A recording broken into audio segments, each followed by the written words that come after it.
Wherever I am, whatever I may be doing, I am bombarded on all sides by people who wants me to search for my national identity.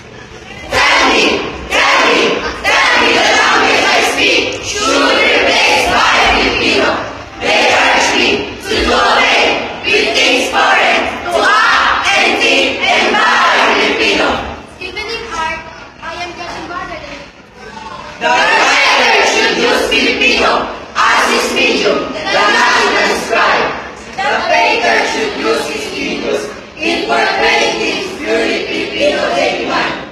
The composer should exploit endless possibilities of the Huntington demand they insist.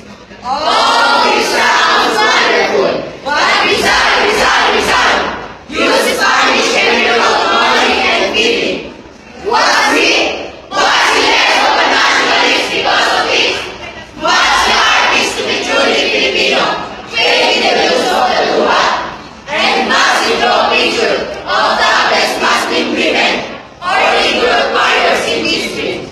And if the composer, desert, the Hudigan, and he writes song faithful to the spirit of the youth of today, does he become un-Filipino? We are what we are today because of our history. In our ways, houses, blood, with traces of Chinese, Spanish, and American. But it doesn't stop being a Filipino because of this. Our culture is tinged with foreign influences, but it has become rich learning. This living in fact could speed us on the road to the national greatness. Look at America. It is a great country, and yet it is a melting pot of Italian and German, British and French, or Irish and Swedish. Filipinism, after all, is in the heart.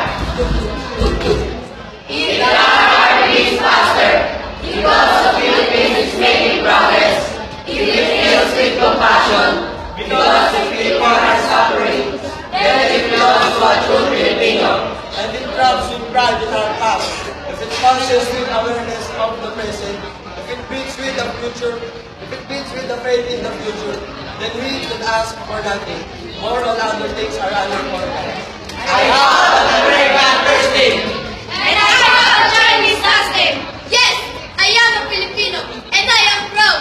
Very, very proud, because underneath this name is a Filipino heart.